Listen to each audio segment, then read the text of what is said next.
Welcome back to दोस्तों। कैसे हैं आप सब। स्वागत है आपका आपके चैनल में स्टडी फॉर मी में। तो बच्चों, आज हम करेंगे क्लास 6 के हिंदी का जो हमारा चैप्टर है 10 मल्हार किताब का आपका चैप्टर परीक्षा। इसका भाग 2 करेंगे जिसमें हम करेंगे प्रश्न उत्तर। भाग 1 में हमने इसकी एक्सप्लेनेशन की थी, कठिन शब्दों के अर्थ कर रहे थे, पाठ से मिलने वाली सीख को भी जाना था। और जिन भी बच्चों ने या आपके जिन भी फ्रेंड्स के पास ये वीडियो अभी तक नहीं पहुंचा है उनको फटाफट से पहले शेयर कर दीजिए। और हाँ, आज की वीडियो का टारगेट हम 1000 लाइक रख रहे हैं, तो फटाफट से चैनल पे जुड़ते ना वीडियो को लाइक कर दिया करें। तो चलिए शुरू करते हैं। ये हमारे प्रश्न उत्तर है बच्चों। आप सभी अपनी बुक खोलेंगे। बुक में हम आएंगे पेज नंबर 112 पर हमारी मेरी समझ से। तो यहाँ पर बच्चों पहला क्वेश्चन जो है वो ये कहा गया है कि हम कहानी परीक्षा के बारे में कुछ चर्चा कर लेते हैं। आपकी समझ से नीचे दिए गए प्रश्नों का सटीक उत्तर कौन सा है और उनके सामने आपको क्या बनाना है, एक स्टार बनाना है। पहला प्रश्न है हमारा, महाराज ने दीवान को ही उनका उत्तराधिकारी चुनने का कार्य उनके किस गुण के कारण सौंपा था। तो सादगी थी इसलिए नहीं, सादगी से तो नहीं डिसाइड होता। उदारता यानी कि उनका हृदय विशाल था, नहीं। बल, नो। नीति कुशलता, यस। क्योंकि किसी भी एडमिनिस्ट्रेटिव वर्क के लिए यानी कि किसी भी शासन को चलाने के लिए, स्पेशली जब आप दीवानी पद पर हो तो राजा को गाइडेंस के लिए आपके अंदर पूरी एक्सपर्टीज होनी चाहिए। तो नीति कुशलता उनकी अच्छी थी। ठीक है, तो that is the right answer. You can make the star in front of that answer. Second is, दीवान साहब द्वारा नौकरी छोड़ने के निश्चय का क्या कारण था। तो एक तो परमात्मा की याद, राजकाज संभालने योग्य शक्ति ना रहना, या बदनामी का भय, या 40 वर्ष की नौकरी पूरी हो जाना। तो बच्चों देखो, सबसे पहले कई बार आप कंफ्यूज होते हो तो दोनों ऑप्शंस ना गलत है, इन्हें क्रॉस कर दो। एक तो उन्हें परमात्मा की याद आती थी, दैट्स श्योर। ठीक है, देन नेक्स्ट है राजकाज संभालने योग्य शक्ति ना रहना। ये दोनों ही मोस्ट अप्रोप्रिएट है। अगर आपको इनमें से कोई एक अप्रोप्रिएट चुनना हो तो मैं इसकी तरफ जाना चाहूँगी, परमात्मा की याद। बाकी इसके दो उत्तर मुझे मेरे हिसाब से सही लग रहे हैं। अब आपसे ये पूछा जा रहा है कि अब अपने मित्रों के साथ आपको चर्चा करनी है, आपको अपने यही उत्तर क्यों चुने। तो देखो बच्चों, हम ये कह सकते हैं कि मैंने पहले प्रश्न का उत्तर नीति कुशलता इसलिए चुना क्योंकि जो सुजान सिंह जी थे उन्होंने अपना अपना आजीवन जो है 40 वर्ष की उम्र तक बड़ी ही ईमानदारी से कर्तव्य पालन अपना उन्होंने निभाया। इसीलिए मैंने जो है पहला उत्तर नीति कुशलता चुना। दूसरा, दीवान साहब द्वारा नौकरी छोड़ने का निश्चय उन्होंने इसलिए किया क्योंकि उन्हें परमात्मा की याद आती थी। और दूसरा, उनकी उम्र अधिक हो जाने के कारण भी उनके अंदर राजकाज संभालने योग्य शक्ति नहीं रह गई थी और इसलिए उन्होंने महाराज से जो है आगे किया। तो मुझे ये दोनों उत्तर ही एकदम मतलब सही लगे। अब शीर्षक वाले क्वेश्चन पर आते हैं। तो देखो बच्चों, पहला क्वेश्चन है शीर्षक का। आपने जो कहानी पढ़ी है, शीर्षक का मतलब होता है बच्चों, यू मीन टू से द टाइटल। ठीक है, टाइटल ऑफ द स्टोरी जो हमारी है, कि आपने जो कहानी पढ़ी है इसका नाम प्रेमचंद ने परीक्षा रखा है। अपने समूह में चर्चा करके लिखे कि उन्होंने इस कहानी का नाम यह क्यों दिया है, कि मतलब परीक्षा ही नाम क्यों दिया होगा। आपको अपने उत्तर का कारण भी लिखना है। तो चलिए इसके पीछे देखते हैं हमारा राइट आंसर। ठीक है, तो आप अपना भी देख सकते हैं कि मैं इस कहानी का नाम जो है, पहले यह है कि कहानी का नाम परीक्षा इसलिए रखा गया है क्योंकि इसमें नए दीवान के चयन के लिए परीक्षा ली गई। ठीक है, हमने देखा था पार्ट में किस तरह से सिलेक्शन हुआ। इसीलिए सुजान सिंह ने किसानों की स्थिति समझने के लिए स्वयं को गरीब बनाकर परीक्षा दी। पूरे महीने उम्मीदवारों के व्यवहार की परख हुई, इसलिए कहानी का नाम उपयुक्त है। तो हमें यहाँ पे जस्टिफिकेशन देना है कि वाई वी हैव चूजन, कि भाई परीक्षा नाम रखा गया है। So we have to give the reason कि हम इसको क्यों, मतलब अप्रोप्रिएट क्यों माने। तो बिल्कुल वहाँ पे सबकी परीक्षा ही ली गई थी। 1 महीने बोला गया था कि भाई सबका जो है व्यवहार यहाँ पर ऑब्जर्व किया जाएगा। ठीक है, नेक्स्ट क्वेश्चन है, यदि आपको इस कहानी को कोई अन्य नाम देना हो तो आप क्या नाम देंगे और आपने नाम क्यों सोचा, यह भी बताइए। तो बच्चों कई बार पढ़ते पढ़ते ना हमारे माइंड में होता है कि मैं होता तो ये नाम देता। तो बिल्कुल वही हमें करना है कि मैं इस कहानी का नाम सच्ची परख रखूँगा। आपको कोई और नाम देना है तो आप दे सकते हैं। ठीक है, क्योंकि फिर आप रीज़न बताएंगे, क्योंकि इसमें पात्रों की ईमानदारी और चरित्र की परीक्षा ली गई है। यह नाम कहानी के मुख्य विचार को अच्छी तरह से क्या करता है, दर्शाता है। सच्ची परख की थी। ठीक है, अब पंक्तियों पर चर्चा, कि कहानी में से चुनकर यहाँ कुछ पंक्तियाँ दी गई हैं, इन्हें ध्यान से पढ़िए और इन पर विचार कीजिए। अब वो कह रहे हैं आपको इनका क्या समझ में आया, अपने विचार। हमें अपने समूह में साझा कीजिए और अपनी लेखन पुस्तिका में लिखिए। तो किसके बारे में जानना है? देखो, इसलिए मैं कहती हूँ पाठ पढ़ना ना बहुत आवश्यक होता है कि उस पर्टिकुलर लाइन के पीछे क्या अर्थ है। तो इस पद के लिए ऐसे पुरुष की आवश्यकता थी जिसके हृदय में दया हो, साथ साथ आत्मबल। हृदय वह जो उदार हो, आत्मबल वह जो आपत्ति का वीरता के साथ सामना करे। ऐसे गुणवान वाले संसार में कम हैं, और जो हैं वे कीर्ति और मान के शिखर पर बैठे हुए हैं। तो जब मैं पाठ को पढ़ाती हूँ तो आप इसे बहुत ध्यान से सुन सकते हैं। तो चलिए इसका अर्थ देखते हैं कि यहाँ पर पहले हमें थोड़ी सी ना सिचुएशन समझानी भी होगी। जैसे कि दीवान सुजान सिंह का मानना था कि दीवान पद के लिए व्यक्ति में क्या होनी चाहिए? दयालुता, परोपकार और आत्मबल होना चाहिए। जो व्यक्ति दुखी और गरीबों की सहायता करता है और कठिन परिस्थितियों में साहस से काम लेता है, वही सच्चा, योग्य और सम्मान पाने वाला होता है। तो सुजान सिंह को एक ऐसे व्यक्ति की तलाश थी भाई जिसके अंदर ये गुण हो, तभी तो वो अपनी सारी चीज़ों को डेडिकेटली करेगा जैसे उसने करा था। कि ना केवल कहने पे, जैसे आज के समय में हम कई लोगों को देखते हैं स्वार्थ लोलुपता के कारण अपने काम कई मंत्रीजन ठीक से नहीं करते हैं। तो ये उसी का ही उदाहरण है, जिनको अपनी मान और प्रतिष्ठा का तो अहम हो जाता है। तो दीवान सुजान सिंह को अपने राज्य के लिए एक ऐसा ही पर्सन चाहिए था जिसके अंदर ये चीज़ें अच्छी हों। तो वो ऐसा पर्सन क्या करता है? जनता का फ़ायदा नहीं उठाता है, यानी उनकी प्रॉब्लम्स को समझता है। अब है सोच विचार के लिए कहानी को एक बार फिर से पढ़िए, निम्नलिखित के बारे में पता लगाइए और लिखिए। नौकरी की चाह में आए लोगों ने नौकरी पाने के लिए कौन कौन से प्रयत्न किए? तो बच्चों, हमने पाठ में पढ़ा था और ये जाना था कि नौकरी पाने के लिए आए लोगों ने अपने अपने तरीकों से खुद को योग्य दिखाने की कोशिश करी।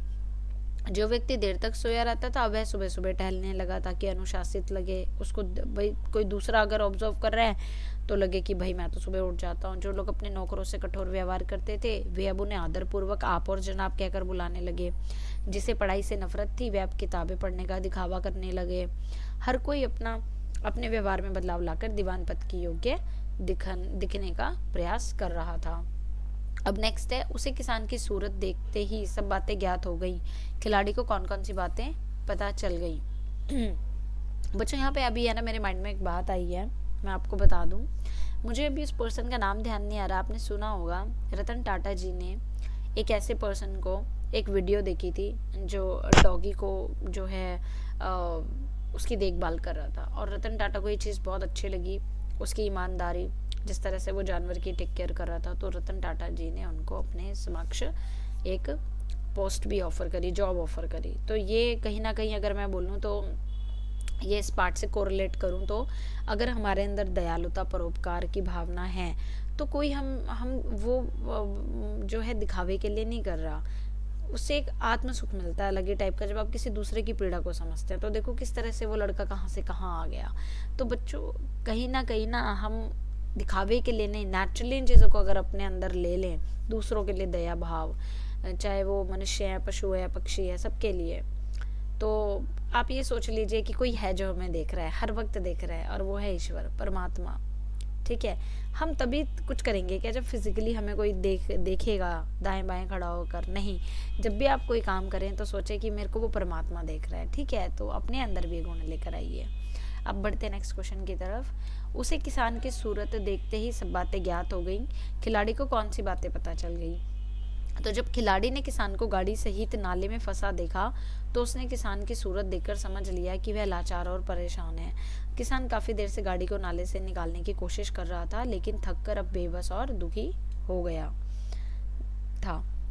अगला प्रश्न है, मगर उन आंखों में सत्कार था, इन आंखों में ऋषिया, किनकी आंखों में सत्कार था और किनकी आंखों में ऋषिया थे? क्यों? तो बच्चों, पाठ के अंत में ही मैंने आपको प्रॉपर उन और इन करके हाईलाइट करके बताया था कि सुजान सिंह की आंखों में तो सत्कार था क्योंकि वे दयालु और सहृदय थे, जबकि अन्य उम्मीदवारों की आंखों में ऋषिया थी क्योंकि वे एक दूसरे से आगे बढ़ने की क्या कर रहे थे? लालसा कर रहे थे। तो चलो अब देखते हैं हमारा नेक्स्ट क्वेश्चन।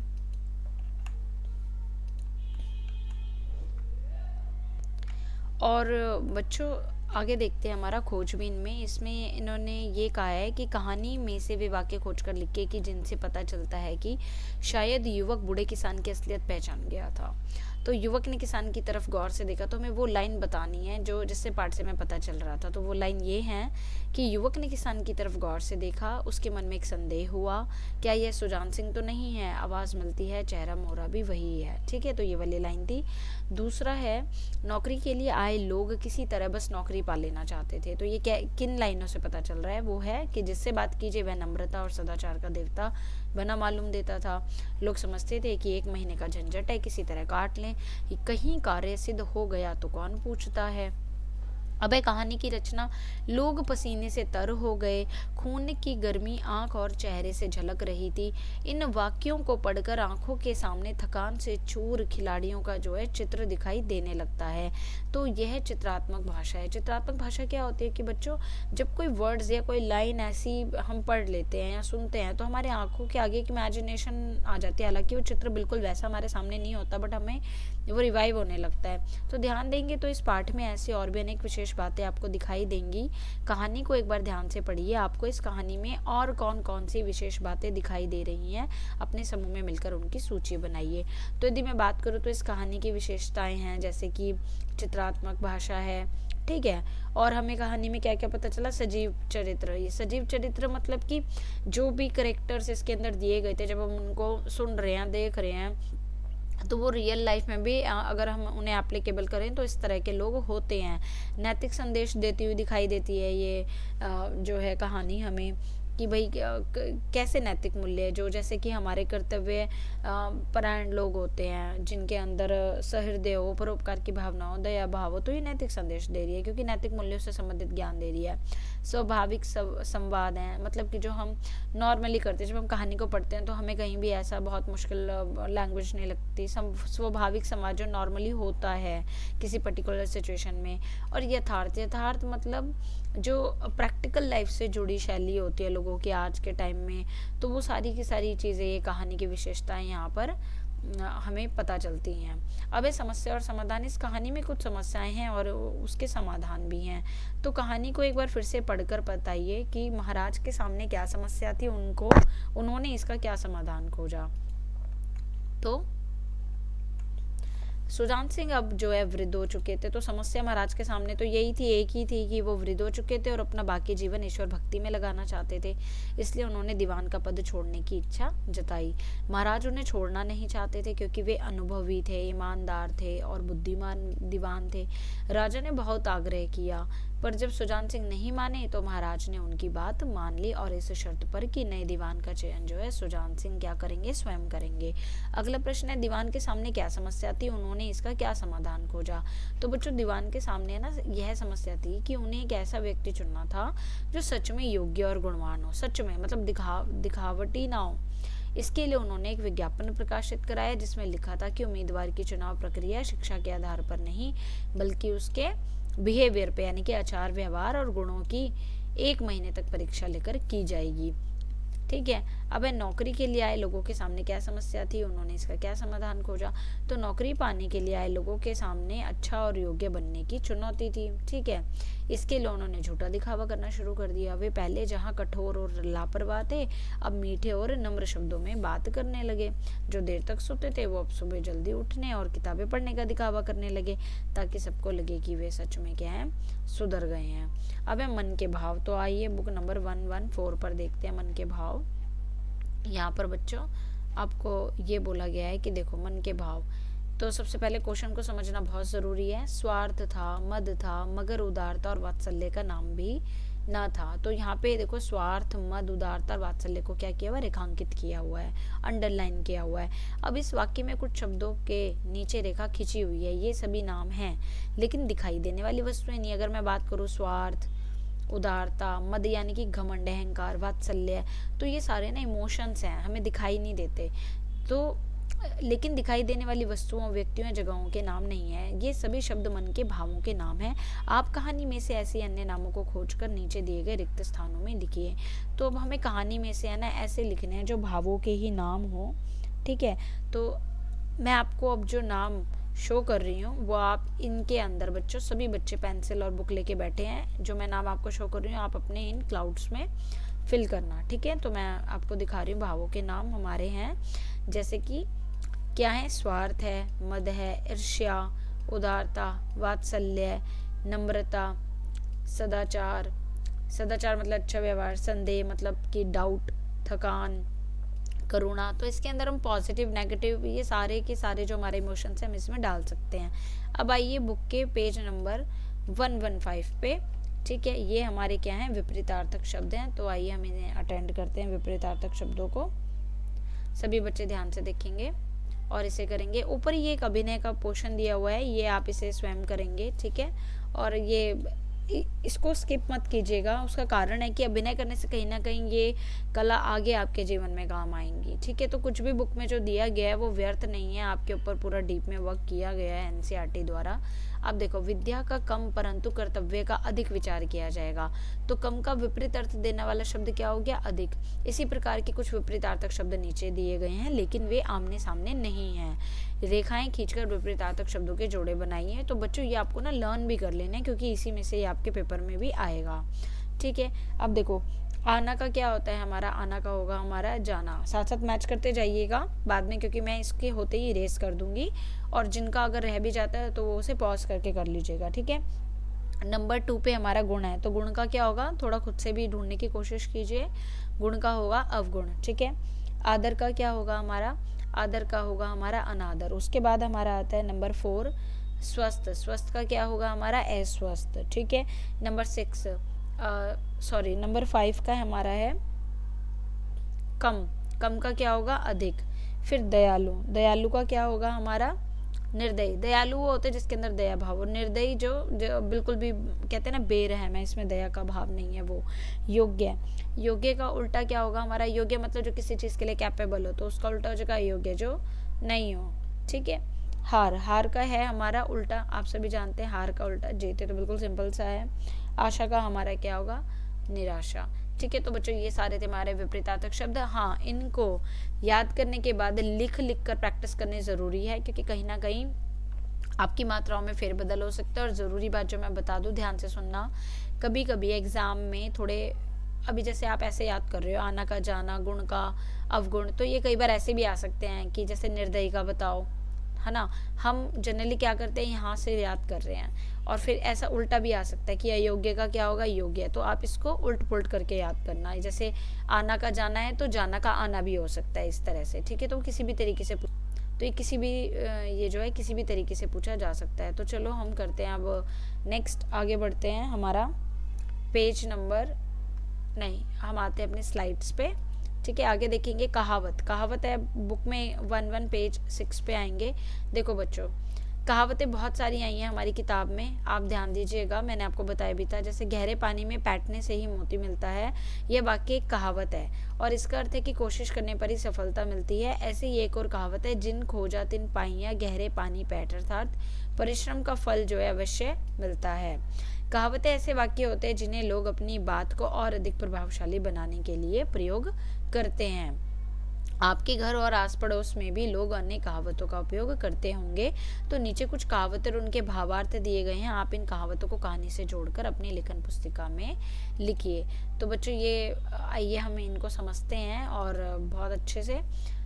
अब जैसे अधजल गगरी छलकत जाए, यानी कि जिसके पास थोड़ा ज्ञान होता है वह उसका दिखावा करता है। मान लो फॉर एग्जाम्पल क्लास में एक बच्चा है, उसने एक टेस्ट में बहुत अच्छे मार्क्स स्कोर कर लिए, और वो फिर बाद में हर एक टीचर मतलब उसको से बहस हो रहे हैं, बात कर रहे हैं, और उसके बाद क्या है, वो उसका क्या होता है, मद इकट्ठा हो गया, यानी घमंड इकट्ठा हो गया, और वो फिर क्या कर रहा है, सबको ज्ञान दे रहा है, ऐसे करो ऐसे नहीं वैसे करो, instead of he is not following, वो खुद नहीं कर रहा बट एक जरा सा क्या हो गया और दूसरों को ज्ञान देना उसने शुरू कर दिया। तो ये तो वही बात हो गई कि अधजल गगरी छलकत जाएगी, थोड़ा सा ज्ञान क्या हो गया और अपने आप को ज्ञानी समझ लिए है ना। जैसे संस्कृत के 4 श्लोक आ गए और क्या सोचने लग गए कि मैं तो पंडित हो गया, है ना।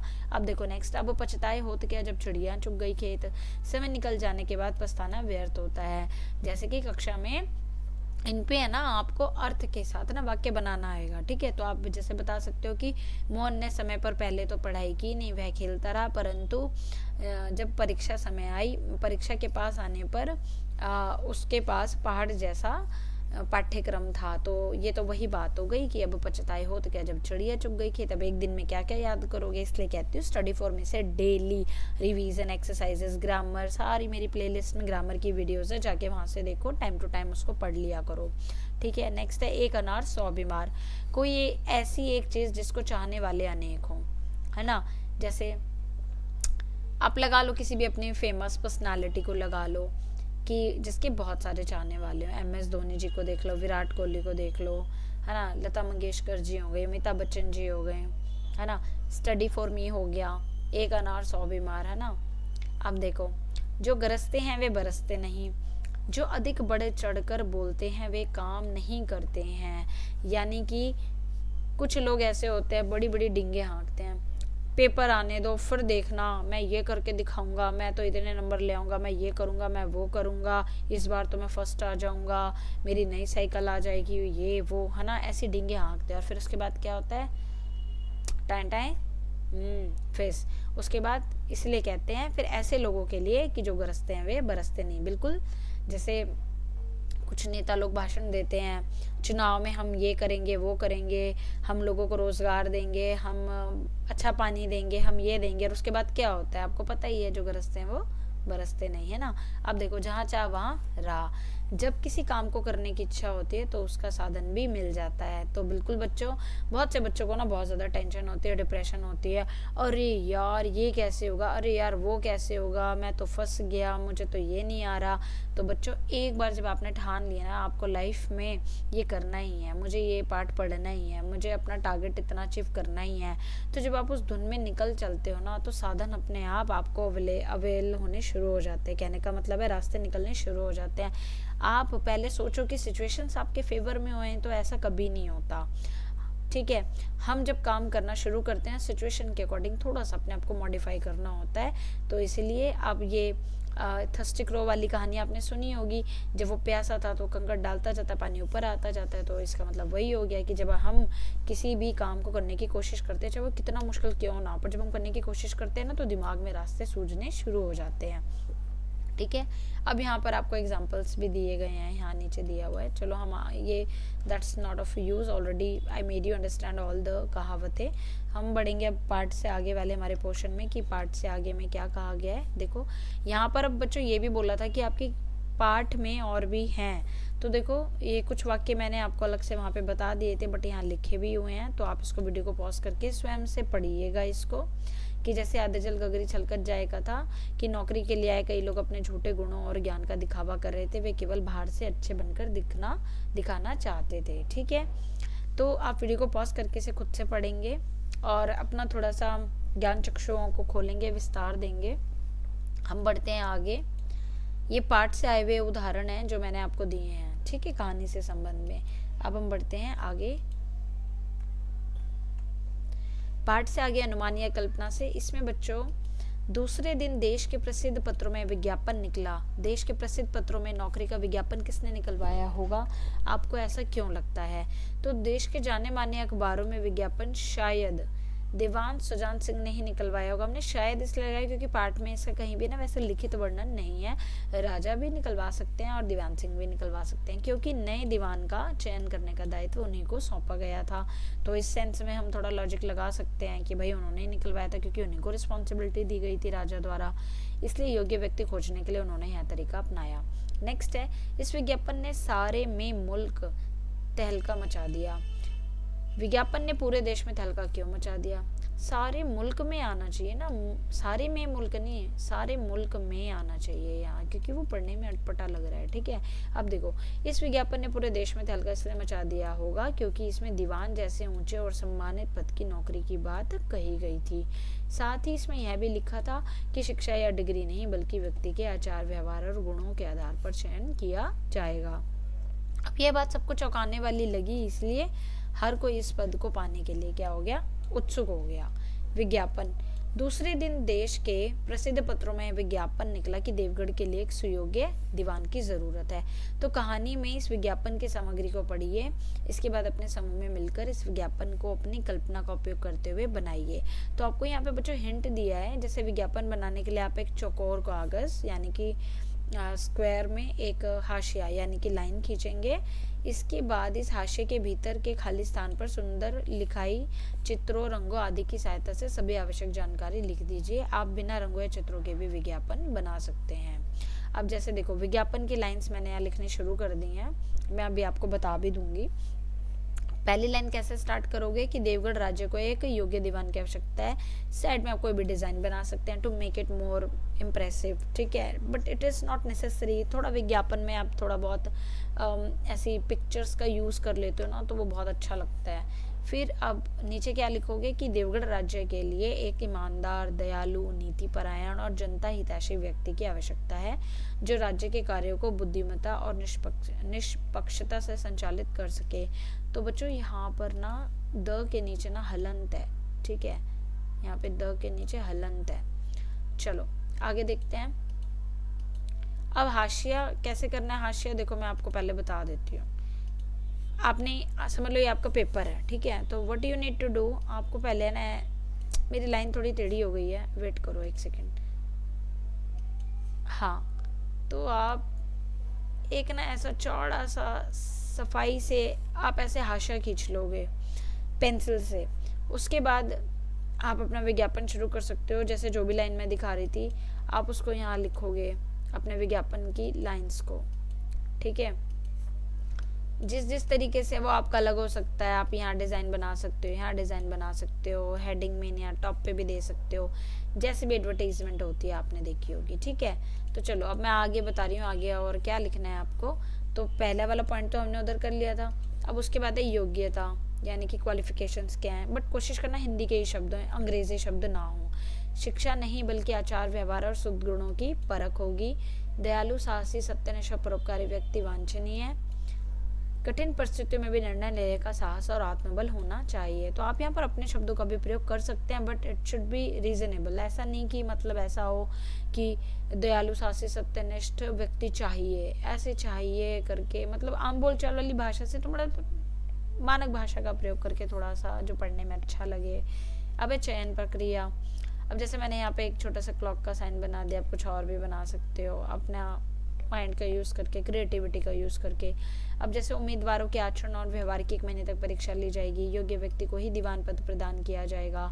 स्थान देवगढ़ दरबार। प्रेषक मतलब जो एडवर्टीजमेंट दे रहा है, ठीक है, तो दीवान सुजान सिंह देवगढ़ राज्य है। ये लिखना इम्पॉर्टेंट है, तो ये पता होना चाहिए।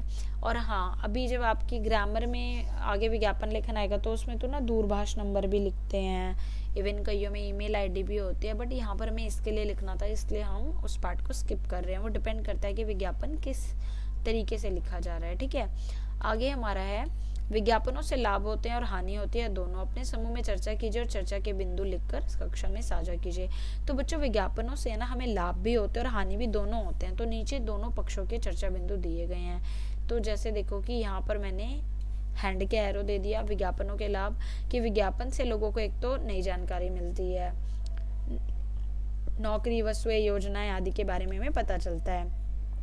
तीसरा, व्यापारी अपने उत्पादों का प्रचार करते हैं, यानी प्रोडक्ट का प्रचार करते हैं।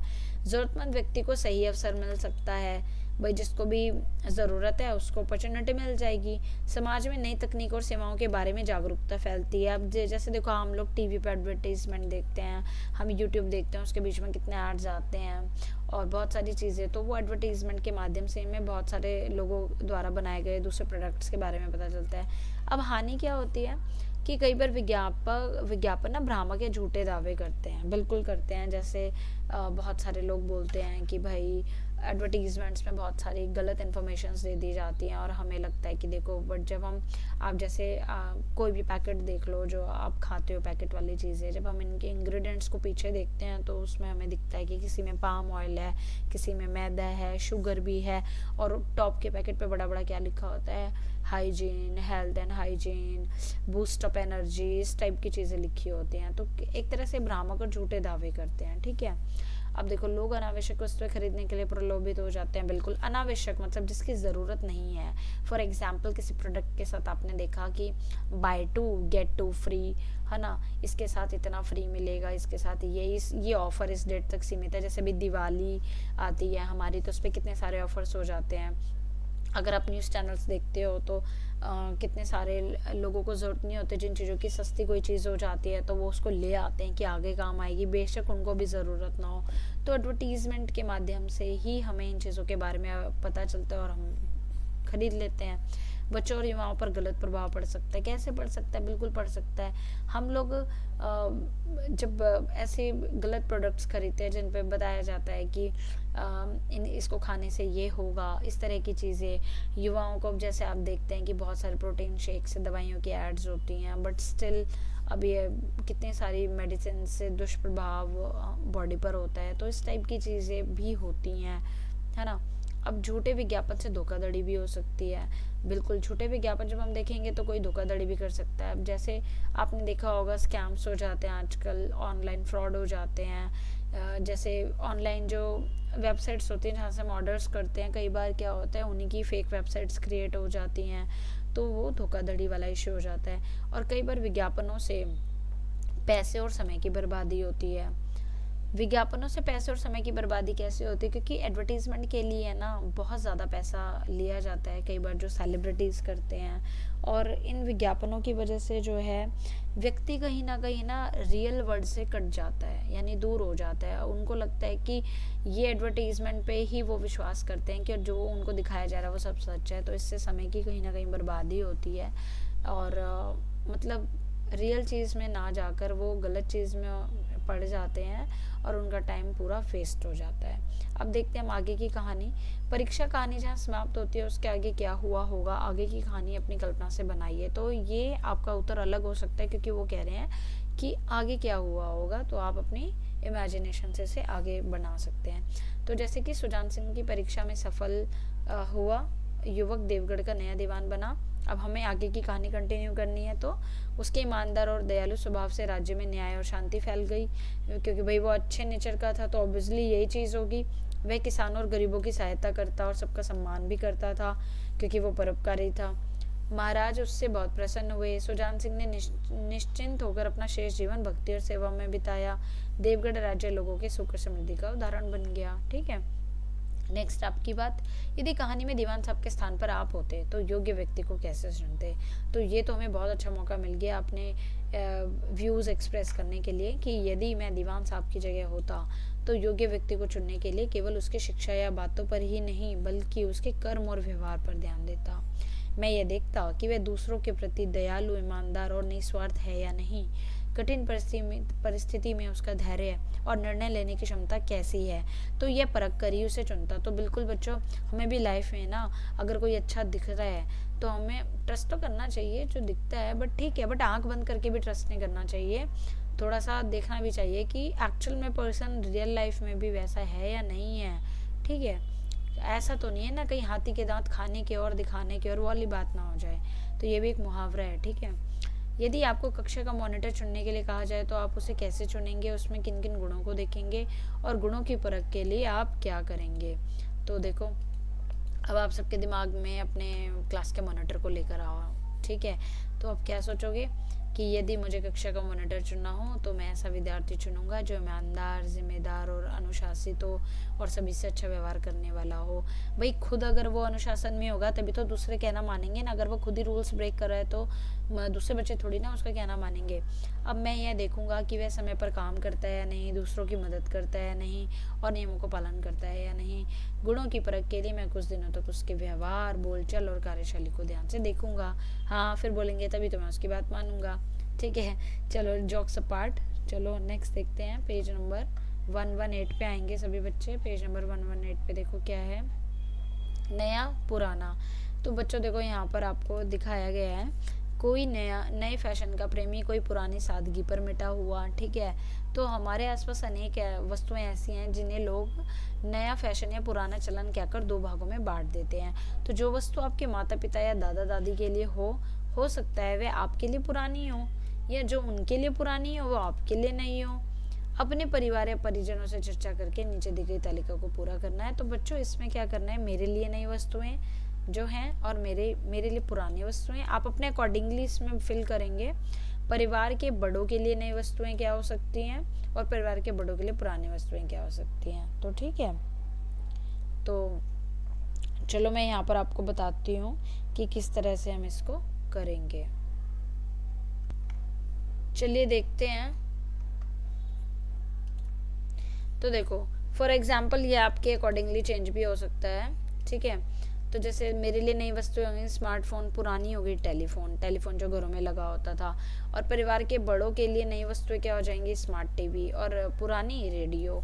ऐसे ही लैपटॉप अगर कह लें, नई वस्तु जो आपके लिए है ई बुक या टैबलेट, इलेक्ट्रिक स्कूटी हो गई नहीं है, ऑनलाइन क्लासेस हो गई। पुरानी वस्तुओं में हम जैसे लिख सकते हैं डेस्कटॉप कंप्यूटर। वैसे बताऊँ डेस्कटॉप कंप्यूटर ना लैपटॉप कंप्यूटर से ज़्यादा टिकाऊ होता है, लंबा चलता है, पूछ के देख लेना अपने पापा से, ठीक है। अब है कहानी की किताबें। मेरे लिए पुरानी वस्तुएं जो हैं कहानी की किताबें हैं, साइकिल हैं, और स्कूल में का ब्लैक बोर्ड। ये आपके अकॉर्डिंग अलग हो सकता है। परिवार के बड़े सदस्यों के लिए जैसे नई हो गई ऑनलाइन बैंकिंग, वॉशिंग मशीन हो गई है, मैं यूपीआई पेमेंट की बात करूँ, इंटरनेट। और पुरानी वस्तुएं जैसे पासबुक, कपड़ों से हाथ धोना, नगद लेन देन, डाक पत्र। इसमें आप कोई जैसे यहाँ पे देखो मैंने पुरानी कोई क्रिया ले ली, तो अब मैंने यहाँ पे आपको यहाँ पे नोट भी दे दिया है कि भाई आप अपने घर की वस्तुओं और अनुभवों के अनुसार इसमें क्या कर सकते हैं, बदलाव कर सकते हैं। तो चलिए नेक्स्ट क्वेश्चन की तरफ चलते हैं। हमारा नेक्स्ट क्वेश्चन है वाद विवाद। वाद विवाद का मतलब झगड़ा करना नहीं होता बच्चों, दैट इज डिबेट, ठीक है। आपस में हॉकी का खेल हो जाए, यह भी तो आखिर एक विद्या है। क्या हॉकी जैसा खेल भी विद्या है? इस विषय पर कक्षा में एक वाद विवाद गतिविधि का आयोजन करना है, और आयोजित करने के लिए कुछ सुझाव दिए गए हैं। जैसे आपको क्या करना है, सबसे पहले ना बच्चों एक ग्रुप बनाना है, और फिर एक पर्ची निकालकर निर्धारित करना है कि कौन समूह पक्ष में बोलेगा, कौन विपक्ष में। यानी कि आप ऐसे है ना 2 पर्ची बना लीजिएगा, ठीक है। तो एक एक बच्चा उठाता जाएगा पर्चियाँ, उसको तो एक फेवर में हो जाएगा, एक अगेंस्ट में हो जाएगा। बिना पर्ची के भी आप इसको डिसाइडेड कर सकते हैं, बट इक्वल इक्वल हो। फिर आधा जो समूह है वो इसके पक्ष में, यानी कि इस फेवर में कि खेल हो जाए, ये भी एक विद्या है, तो इस टॉपिक के फेवर में बात करेगा, और दूसरा इसके विपक्ष में करेगा कि मतलब ये एक विद्या नहीं है। तो सभी समूह को बोलने के लिए 5 मिनट्स मिलेंगे। इसके लिए ना किसी एक पर्सन को बीच में बिठाया जाएगा जो इनका समय देखेगा, और उनके जो पॉइंट्स हैं, जो फेवर में बोल रहे हैं उनको नोट करेगा, और जो अगेंस्ट बोल रहे हैं उनको। तो ध्यान रखिए कि प्रत्येक समूह का प्रत्येक सदस्य जो है चर्चा करने, तर्क देने आदि कार्यों में भाग अवश्य ले। ऐसा नहीं है कि भाई जैसे टीम के 5 बंदे हैं कि ये 3 ही बोले जा रहे, बाकी 2 तो बैठे हुए हैं चुपचाप, तो ऐसे नहीं होगा। हर एक सदस्य को कोई ना कोई पॉइंट बोलना होगा, तो उसी के बेस पर जो पर्सन एक बैठा हुआ है बीच में, इन्हें ऑब्जर्व कर रहा है, वो इस चीज़ को भी ध्यान में रखेगा, ठीक है। अब देखो अच्छाई और दिखावा। इसमें हर एक मनुष्य अपने जीवन को अपनी बुद्धि के अनुसार जो है दिखाने की कोशिश करता था। अपने समूह में निम्नलिखित पर चर्चा कीजिए, और चर्चा के बिंदु अपने लेखन पुस्तिका में लिख लीजिए कि हर व्यक्ति अपनी बुद्धि के अनुसार स्वयं को अच्छा दिखाने की कोशिश करता है। स्वयं को अच्छा दिखाने के लिए लोग क्या क्या करते हैं, जैसे कि मेहनत करते हैं, कसरत करते हैं, साफ सुथरा रहते हैं। क्या स्वयं को अच्छा दिखाने में और स्वयं के अच्छा होने में कोई अंतर है? देखो कितनी बड़ी बात है। क्वेश्चन को समझो बच्चों ज़रूर, क्योंकि क्वेश्चन को समझोगे नहीं ना तो आप खुद से कभी भी उत्तर नहीं लिख पाओगे। आप लिख सकते हो। देखो स्वयं को अच्छा दिखाना और स्वयं के अच्छा होने में एक है कि झूठा दिखावा, एक है कि एक्चुअल में बंदा अच्छा है। तो देखो हाँ, दोनों में अंतर है। स्वयं को अच्छा दिखाना मतलब दूसरों के सामने जो है दिखावा करना, जबकि स्वयं का अच्छा होना मतलब मन से ईमानदार, दयालु और सच्चा होना। अच्छा दिखावा कुछ समय के लिए होता है, पर अच्छा होना स्थायी और सच्चा गुण है। तभी तो हम श्री कृष्ण जी, श्री राम जी और जितने भी हमारे जो इंस्पायरिंग जो पर्सनालिटीज़ हैं मैंने फॉलो करते हैं, क्योंकि वो अच्छा दिखाते नहीं हैं, वो खुद से नेचुरली अच्छे हैं, है ना। तो आपके जो भी होंगे जिनसे आप मोटिवेट होते हैं, नोट करके देखना, उनके अंदर ये गुण होंगे और आपके अंदर भी होने चाहिए। अब आते हैं पृष्ठ संख्या 119 पर, परिधान तरह तरह के। अब देखो जैसे कोट उतार डाला, कोट एक परिधान का नाम है, ठीक है। कपड़े का परिधान मतलब कपड़ा, वस्त्र। कुछ अन्य परिधानों के नाम और चित्र नीचे दिए गए हैं, तो परिधान के नामों को इनके सही चित्र के साथ मिलाइए और इन्हें आपके घर में क्या कहते हैं तो ये लिखिए। तो बच्चों आपके घर में इन्हें क्या कहते हैं आप वैसे भी लिख सकते हो, और बाकी मैं यहाँ लिख दूंगी। तो चलिए पहले हम इन्हें ना मैच करते हैं चित्र के साथ। तो देखो इसको क्या कहते हैं, ये हमारा लहंगा, मैच कर लेना, साथ साथ मैच करते जाना। तो इसको हम और क्या बोलते हैं, इसको हम बोलते हैं घाघरा, क्या आप लिख लेंगे, इसको और कहते हैं घाघरा। दूसरा है हमारा ठीक है, ये है हमारा गमछा। तो इसको और क्या बोलते हैं, गमछा को हम गमोछा भी बोलते हैं, बट आपके यहाँ अगर इसको कुछ और बोलते हैं तो आप इसको भी लिख सकते हैं। ठीक है, थर्ड हमारा है दुपट्टा।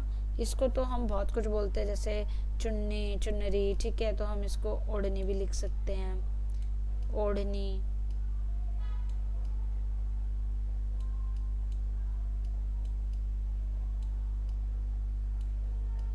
ठीक है, तो ये हमारे हो गए हैं। पॉज करके आप इसे लिख लीजिए, मैं आगे स्क्रॉल करने जा रही हूँ।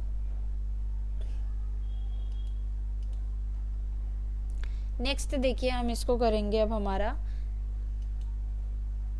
थोड़ा सा मैं चित्र ऊपर कर देती हूँ, ज़्यादा ही नीचे हो गया है। देखो इसमें हमारा है, इसको हम करेंगे, ये हमारी है धोती। तो इसको और किस नाम से बुलाया जाता है धोती को, तो इसे बोलते हैं मर्दानी। ऊपर रेफ की मात्रा है, मर्दानी। ठीक है, अब ये है हमारी फिरन, तो इसके आगे हम लगा देंगे कश्मीरी फिरन। ये आपने देखा होगा, ज़्यादातर जो कश्मीर में रहने वाले लोग होते हैं, लेडीज़, वो पहनती हैं इन्हें। तो हम यहाँ इसे लिखेंगे, ठीक है, कश्मीरी, कश्मीरी फिरन, कश्मीरी फिरन। उसके बाद बच्चों हमारा आता है, ये तो साफ ही दिख रहा है, पगड़ी। तो चैप्टर में इसके बारे में क्या नाम आया था, चैप्टर में इसके बारे में नाम आया था कनटोपा। ठीक है, आप लिख सकते हैं कनटोपा। ठीक है, और फिर क्या था, एक और नाम आया था चैप्टर में इसका, साफा, साफा। फिर ये लास्ट रह गया हमारा अचकन। इसको क्या बोलते हैं, अचकन को बागलबंदी भी बोलते हैं, और आपके यहाँ जो भी नाम बोला जाता हो आप वो लिख सकते हैं, बागल। या आप मुझे कमेंट बॉक्स में भी कमेंट कर सकते हैं, पर लिखना प्रॉपर अचकन डैश जो भी, ताकि मुझे पता चले कि आप किसका बता रहे हैं। तो वीडियो को पॉज करके ये आंसर्स फटाफट से उतार लीजिए, हम बढ़ते हैं आगे।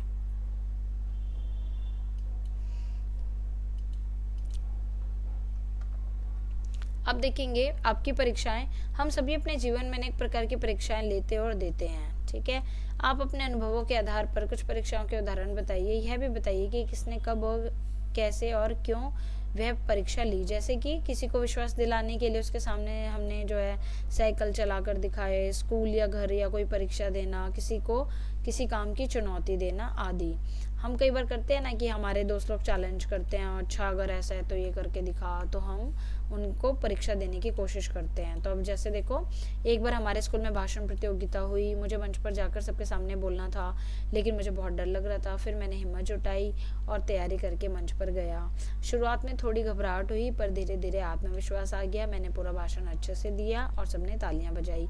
उस दिन मैंने अपने डर पर जीत हासिल की। यह मेरे आत्मविश्वास की परीक्षा थी जिससे मैं सफल रहा। अब चलो देखो बच्चों, फटाफट से ना हम देखते हैं आज की पहेली। हमारी आज की पहेली है हमारी, आज आपकी एक रोचक परीक्षा। यहाँ दिए गए चित्र एक जैसे हैं, भिन्न। बच्चों इसमें बड़ा मजा आने वाला है, इन चित्रों में कुछ अंतर हैं, तो देखते हैं आप कितने अंतर कितनी जल्दी खोज पाते हैं। तो पहले तो वीडियो को पॉज करें और फटाफट से मुझे है ना अंतर खोज के कमेंट बॉक्स में लिख के दिखाओ कि तुमने एक अंतर खोजा, 2, 3, 4, 5, और इसके लिए मिलता है आपको 2 मिनट का समय। चलिए वीडियो को पॉज करें, फटाफट से शुरू हो जाइए। आई होप आपने देख लिया होगा। तो चलिए देखो, पहला अंतर तो ये देखो, यहीं से देखते हैं कि जो यहाँ से देखते हैं जो ये घर है पीछे, ठीक है, यहाँ पे इस घर के निशान देखो कुछ और है, और यहाँ पे इस घर के निशान कुछ और है। ठीक है, एक अंतर ये हो गया।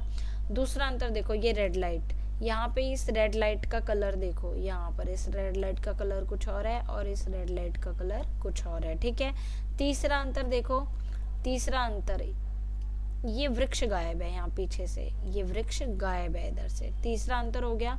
चौथा अंतर देखो, ये जो बैग है इनके हाथ में ये बड़ा है और ये वाला बैग क्या है, छोटा है। और देखेंगे हम कि ये जो अम्मा जी हैं इनके हाथों की बैंगल्स देखिए, यहाँ रेड है और यहाँ पर क्या है, ब्लू है। और ये जो गर्ल है, प्यारी सी लड़की, इसका यहाँ पे देखो रिबन गायब है और यहाँ पर रिबन है, ठीक है। और देखो ये डॉगी, इसका फेस इस चित्र में इधर है और इस चित्र में इसका फेस अलग है। तो ये थे मुख्य अंतर हमारे, ठीक है। और इधर भी देखो जो ये इनकी टोकरी है, ये पूरी कवर है और इसमें यहाँ पर हमें दिखाई दे रहा है। तो चलो एक बार मैं नंबरिंग कर देती हूँ कि हमने कितनी नंबरिंग नोट करी। नंबर 1 पे था ये मकान, ठीक है। नंबर 2 पे था ये रेड लाइट का हमने फाइंड करा। 3 पे ये वृक्ष यहाँ से गायब था। और नंबर 4 पर जो है ये डॉगी। नंबर 5 पे इनका जो है ये थैला बड़ा है और इधर छोटा है। नंबर 6 में ये टोकरी जो है पूरी, ठीक है। तो ये नंबर 6 हो गया हमारा। नंबर 7 इनकी बैंगल्स। और नंबर 8 इनका जो धागा था, रिबन था जो सर में, ठीक है। तो 8 मैंने ढूंढे हैं, और कोई अगर आपको मिलता है तो मुझे कमेंट बॉक्स में कमेंट करके ज़रूर बताइएगा। और आपने कितने सेकंड में कितनी जल्दी ढूंढ लिया था वो भी मुझे बताइएगा। तो चलिए बढ़ते हैं आगे। अब यहाँ पर आपको दिया हुआ है झरोखे से कि पाठ में दिए गए QR कोड के माध्यम से आप एक और कहानी पढ़ें। इस कहानी में भी कोई किसी की परीक्षा ले रहा है क्या। यह कहानी हमारे देश के बहुत होनहार बालक और उसके गुरु चाणक्य के बारे में है। इसे हिंदी के प्रसिद्ध लेखक जयशंकर प्रसाद ने लिखा है। और खोजबीन में आपको क्या करना है, पुस्तक में दिया गया जो QR कोड है उसकी सहायता से प्रेमचंद जी के बारे में और जान सकते हैं, साथ ही उनकी अन्य कहानियों का भी आनंद उठा सकते हैं। तो ये कहानियाँ हैं। तो बच्चों, मैं उम्मीद करती हूँ कि आपको ना ये चैप्टर बहुत अच्छे से समझ आ गया होगा।